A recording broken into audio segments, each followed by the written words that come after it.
On my daughter's wedding day, my makeup artist started talking about her sugar daddy who'd spoiled her with a house, a car, and jewelry. I asked to see his picture, and it was my husband. I transferred everything into my name, kicked him out, and took over the company too. So it was around Christmas 2025, and my oldest daughter was getting married. I'm 40, by the way. I've got 2 daughters, one's 15, and the other, my oldest, is 22. She was marrying her boyfriend. Honestly, we didn't think it was the right time for her to settle down. We tried to convince her to wait, but her boyfriend, he was dead set on getting married. They've been friends since high school, so I get it. Young love, yada yada. But anyway, this isn't about my daughter. Nope. This is about my cheating, lying, sleazeball of a husband. Let me tell you, my husband has always been a piece of work. He's the kind of guy who flirts with anything that moves and always has something to say about how I look. Like, he'd sit there and be like, you should think about getting a nose job. Next day, I'm into big boobs, maybe you should consider implants. Then it's, you know what would look great? Lip fillers. Oh, and don't forget, you've got a double chin, maybe look into jawline surgery. I could never keep up. One minute he's into blondes, so I bleach my hair. Next minute he wants black hair. And the worst part? He wasn't even subtle about it. He'd flat out say my skin looked saggy and suggest a lift, or he'd point out wrinkles and push Botox on me. And, like a total idiot, I listened to him. I let myself turn into this real-life Barbie doll, constantly running to doctors and going under the knife because he thought I wasn't good enough. Every time I got one of those surgeries, I'd look younger, maybe even prettier. But deep down, I felt emptier. My confidence was shot, because as soon as I'd get something done, my husband would just go, "Well, now you need to do this too." One day, I remember it like it was yesterday, I'd just gotten lip fillers, I came home still a little sore, and there he was lounging on the couch like a king. He looks up at me and goes, "Wow, you look really beautiful, honey." For a second I thought, maybe he's finally happy, but nope. Then he says, "But I like the Russian style. I wanted you to get fillers and implants. Can't your doctor fix it to match that style?" I just froze for a second, then I was like, wait a minute. How the hell do you even know about these different styles of fillers and implants? I had a million questions racing through my mind. He brushes it off and goes, I don't know, I just heard about it, honey. And then, get this, he pulls up Instagram, zooms in on some random girl's picture and says, "See, I like this style, can you change it to look like this?" That was it for me. I snapped. I told him, "Shut up, you pervert, I can't believe I got lip fillers for you when there was nothing wrong with my lips in the first place, and now you're sitting here saying you want this and that? You spend all day glued to your phone, staring at girls' lips, boobs, and noses on Instagram. What are you trying to turn me into some kind of dream woman? You're supposed to love me for who I am. You know what? Forget it. Tomorrow I'm getting all this crap removed." The next day, as I was driving to the clinic, I couldn't stop thinking about everything I'd done for him. I asked myself, have I ever done any of this for me? I grabbed my phone, opened the front camera, and stared at my reflection while sitting in the car. It hit me. I couldn't even remember what my real face looked like before all these surgeries. Every single thing I'd done was for him.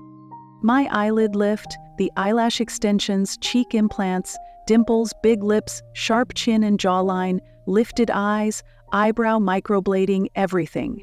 Even my skin color. I was naturally fair, but he kept pushing me to tan because he thought it was sexier. And my hair? I couldn't even count how many times I dyed it to match his ever-changing preferences. None of it was for me. I wasn't me. I was just a doll, handing myself over to him to mold and design however he wanted. Tears started rolling down my face as I thought about it. I realized how wrong I'd been all these years. I kept telling myself that if I just did what he wanted, maybe we'd get closer. I thought if I get my nose done, maybe he'll stop staring at other women when we're out shopping or at parties. If I give him everything he ogles at on Instagram, in the streets, at malls, maybe then he'll stop looking. Maybe then he'll finally be satisfied. But I was such a fool. When I finally got to the clinic, it was eerily quiet. Only the receptionist and the doctor were there. I walked in, sat down, and kept to myself, not wanting to break the silence. That's when I heard voices coming from the doctor's office.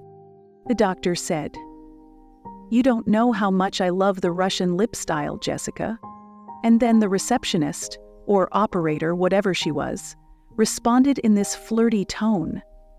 "Do whatever you want, baby. Russian or non-Russian, your taste is what matters to me." The doctor laughed and said, "I want you to get lip shading done in a soft pink, something that matches your fair skin. You'll look so beautiful."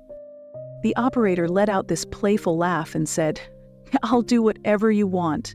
You know, if my wife had listened to me and done everything I asked, I'd have never cheated on her." She laughed even louder and teased, "Oh, so you're saying you like her more than me? I don't believe that for a second." The doctor replied, totally serious, "I've always told you, I love you, but only as a lover, to satisfy my needs and enjoy your beauty. That's it. Don't ever compare yourself to my wife. She's a university professor, for God's sake, while you're just a secretary, darling. You're here for one thing: sexual services, nothing more." I could hear her voice crack as she started crying. "Do you think I'm some kind of whore, sleeping with you and being with you? You idiot! I'm in love with you. I've been killing myself for you, and you just don't get it. Fine, settle my account today. I'm done. I'm resigning from this damn clinic. Go back to your natural university professor wife who looks like an 80-year-old grandma." I wanted to sneak out of the clinic before she saw me, but before I could get up, she walked out of the doctor's office. She stopped and smiled at me like nothing had happened. "How can I help you, ma'am?" I forced a smile and replied, "I'm here to get my fillers removed." "Well?" she asked, tilting her head. "Because my husband wants the Russian style for my lips," I said, trying to keep my voice steady. "But I don't want to listen to his demands anymore. I never needed fillers in the first place." She gave me this knowing look and shook her head. "Looks like all men are into the Russian style these days, even the doctor." Then she let out this loud laugh that felt so fake and condescending. I suddenly felt a wave of insecurity wash over me. I couldn't help but think she might be like all those women my husband stared at when we were out, or the ones he scrolled through on Instagram. I didn't trust her, and I definitely didn't like her vibe. She was just like all those girls who chase after married men, stealing their hearts, using them, and tearing families apart. I couldn't hold back. I looked at her and said, "I hope one day you stop being a secretary, so you won't have to keep providing sexual favors." She snapped, yelling, "Shut up! What are you even saying?" I didn't back down. "Why are you messing with a married man? Have you ever thought about his wife? Why would you try to get close to him?" She laughed, like this loud, mean laugh, and said, "Are you his old wife or something? It's obvious you're ugly, just like the doctor's wife." That was it. I slapped her, hard. The doctor came rushing out, looking panicked. "What's going on here?" he asked. I didn't even hesitate. "You're a cheating bastard," I said, staring him down. Then I turned around and walked out of that clinic. I don't know why I was feeling so emotional, why I was questioning everything in my life, but deep down, I knew why. It was my husband. He was the one who'd made me feel this way. He was the reason for all this self-doubt. In the end, I went to another clinic, got my feelers removed, and went home. 2 weeks later, it was finally my daughter's wedding. The big day was here. I'd gotten everything ready, her dress, my outfit, all the little details. We were running around, getting everything finalized. All that was left was booking a makeup artist and hairstylist for me and my daughters. After some searching, we found this super popular bridal salon. They were well known for their work, so we booked them right away. We even made a down payment to make sure both the bride and the rest of us could get ready there for the wedding. So the day we came back home, I put on my dress and showed it to my husband. He looked at me and said, "Wow, you look so beautiful, baby." Then he added, "Look how your body just shines compared to all the guests. You're so beautiful," and hugged me, kissing my forehead. But of course, it didn't stop there. He started making comments about my makeup, my hairstyle, just petty stuff that didn't even concern him. But he's always had this habit of sticking his nose in women's business. I finally said, "Would you please just stop giving your opinions about things that don't even relate to you? "Why are you so obsessed with makeup and women's stuff, Jack?" He gave me that smug response, "Because I care about you." Then, out of nowhere, he asked, "Have you arranged for the makeup artist and the bridal salon?" I said, "Yes, I have." He then asked for the name of the salon. When I told him, I noticed his face went pale. He looked at me and said, "Why did you go there? That place is no good. You need to cancel it." I was like, "Why? Are you some kind of expert on where's good and where's not? How many brides have we even worked with? How many have you even seen? You're really just talking nonsense now. Stop interfering in women's business." That's when he lost it. He got all angry and shouted, "You're gonna call and cancel that place right now, or I'm not stepping foot in the wedding if you and the girls go there." My mind went completely blank. I said, "What are you talking about, you crazy person? Why does it matter to you where we go for the venue?" Then, out of nowhere, he grabbed the vase next to the couch and threw it at the TV. The TV shattered into 1,000 pieces. He screamed, "Do what I said and don't talk back." That was the breaking point for me. I ran into the room, locked the door, and just started crying. I kept asking myself, why does he have to interfere with everything I do? Why do I always have to listen to him? And then, I told myself, this time I'm not listening to him. I had no idea why he was so angry. Later, I realized it wasn't about the salon, it was about the makeup artist. It had nothing to do with the services or the place itself. I should have been smarter, but at that moment, I just didn't see it. I didn't cancel the salon though, and looking back, that was the best decision I could have made. He kept pushing me to cancel even hours before we were supposed to go, saying, "I'll find another salon in the morning, baby. Please don't go there. I know their services suck." He started lying, saying my colleague's wife was a bride there and that my colleague said they gave the worst service. I was done listening to his nonsense. "I don't give a damn what you're talking about. We researched and found the best bridal salon in town. Don't try to fool me, Jack." The next morning, I told him to drive us to the salon. He used to always listen to me when I asked him to take me somewhere in his car, but that day, when my car ran out of gas, I asked him to take us to the salon and then stop for gas on the way back. "We'll need it for tonight," I told him. But he said, "I'll get the gas, but I can't take you there." I was shocked. "Why, Jack? How are we supposed to get there?" Then he started making these lame excuses. "I want to see a friend today," he said. "Today? On the most important day of our lives, Jack? Are you serious? You should be helping us today more than any other day." He still refused, so we ended up taking a taxi. My daughter was already at the salon with her husband and they'd driven there in his car. We showed up at the same time, and when my daughter saw us get out of the taxi, her eyes went wide. "Why didn't you come in your own car, Mom?" she asked. "I just said. My car ran out of gas, darling. Your dad said he had stuff to do, so he didn't bring us. It's fine, sweetheart. Let's just go inside." We walked in and took our seats, each of us with our own makeup artist and hairstylist.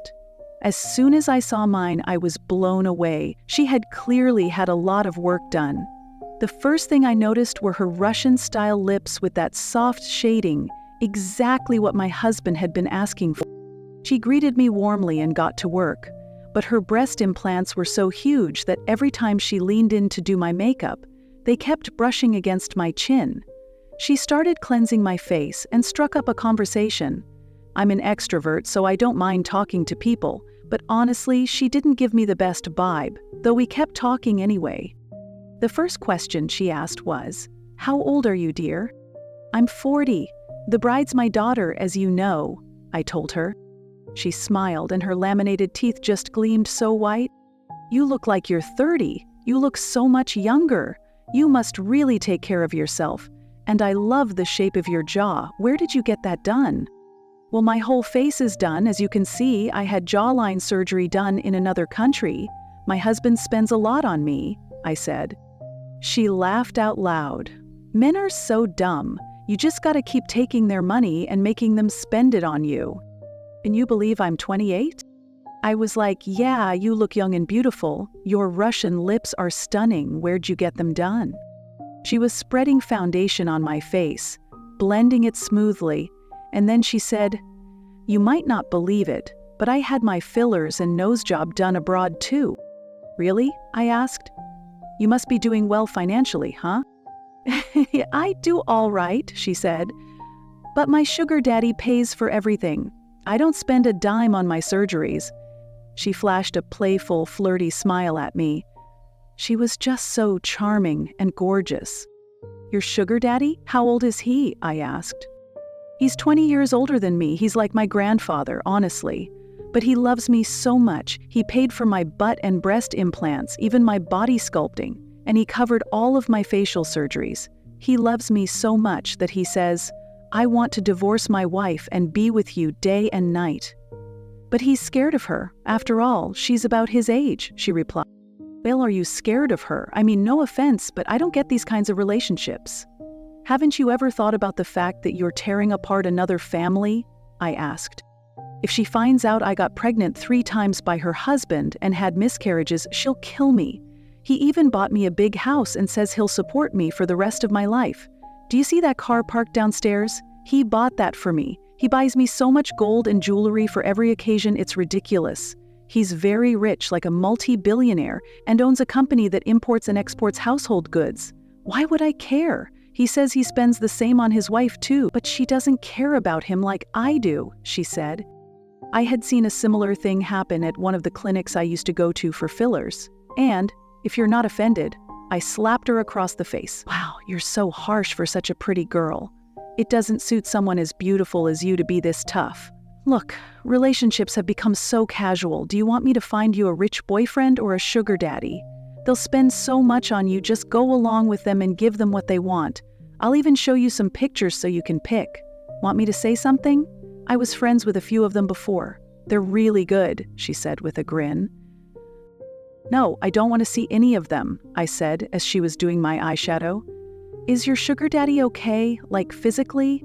I mean, how do you deal with him being so old? Doesn't it bother you to sleep with him? He must have such a wrinkled, ugly body. How can you be with him? She laughed out loud. I'm telling you, he's a multi-billionaire. He spends a lot on himself. His body's like that of an 18-year-old boy. I love him. I want to marry him. I'm just waiting for him to divorce his wife. But I don't think that's happening anytime soon, she said. I got really curious and started feeling suspicious. All the things she was saying sounded so much like Jack. He's a bodybuilder. His body really is like an 18-year-old boy's. I kept asking detailed questions. What color are his eyes? How tall is he? His eyes are blue like the ocean, just as kind as his heart. He's about 5'9", she replied. My heart suddenly hurt. Exactly the same eye color as Jack, the same height as Jack. This puzzle was slowly coming together. I was so scared I couldn't even ask his name. I just said, "Can I see a picture of your sugar daddy?"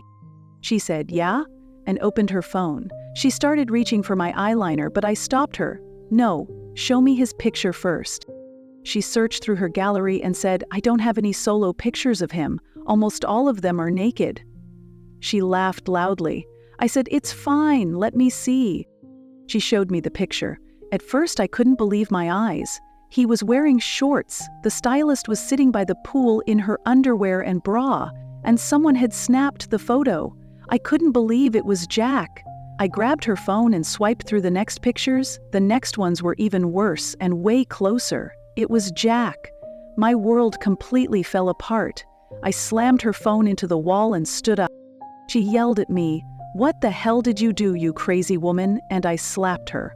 I slapped her so hard and pulled her hair that she started crying. "I'm sorry, let go of me. Why are you hitting me? What did I do to you? Why did you break my phone?" My daughter, who was the bride and wearing her wedding dress, rushed over to stop us, and my little one came too. They tried to pull me away, but I wasn't letting go of her. My daughters were asking, "What's going on, Mom?" And I screamed, "Look at this woman. She's your dad's mistress. She's taken all his money. Your dad's a sugar daddy to this tramp." My daughters were shocked, and the makeup artist was crying.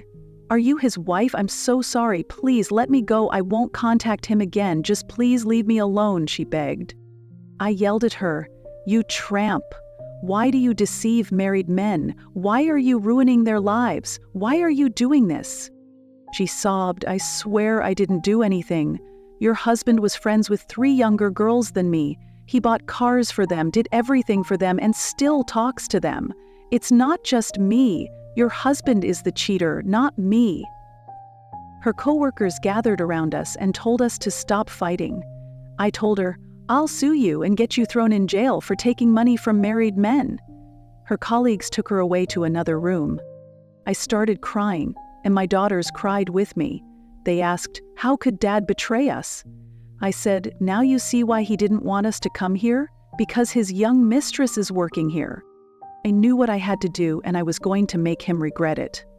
I told my daughters to keep quiet and not let Dad know we knew anything. We wiped our tears and told them to finish our makeup. I wasn't about to let the most important day of my daughter's life get ruined. I told them not to treat Dad any differently, and I threatened the makeup artist too. I said, "If you call him today and he finds out we know about all this, I'll make sure you end up in jail." The wedding night passed quietly. When we got home, I looked at him and asked, "Jack, do you love me?" He said, "Yes." I replied, "If you love me, transfer the house, the factory, and everything you own into my name, and I'll do whatever you want. Prove your love to me." It took 2 or 3 days of convincing, but eventually he did it. Once everything was in my name, I sent the divorce papers to his office. He dropped to his knees, begging me not to go through with it. I told him he could go ahead and take back the houses and cars he'd put in the names of the town's mistresses and start a new life for himself. He was on his knees begging me, saying he was wrong, that he made a mistake, but his words meant nothing to me. I told him, "I was such a fool for you. Whatever you asked, I did. You told me to get surgery, I did. You told me how to dress, I wore it. You changed me so much that I don't even recognize myself anymore. But it ends here. I'm gonna marry a young, handsome guy, I'll hand over the company to him, and from now on, you've got no place here. You need to go. Just get out." He begged me, saying he'd make it up to me, and said, "Look, I loved you so much. I put everything in your name. I'm wearing a suit now. I love you. Believe me, it was all just desire." But his words didn't mean anything to me. I divorced him and didn't even let him come back to get his stuff. I sent everything to the hotel he's staying at. It's been 2 weeks since the divorce, and every day he sends a bouquet of roses to the house and the company. He keeps showing up in front of the house, saying he was wrong, begging me to come back, and promising he'll make it up to me, but I honestly don't know if I should forgive him or not. I know he won't give up, and will probably get a lawyer to try and get everything back from me, but that's not gonna happen. I've booked a flight to France for the day after tomorrow. I need to get away for a few weeks to clear my head. I don't know what my future holds. Sometimes I think about forgiving him and going back, but I'm just not sure. What would you do if you were me?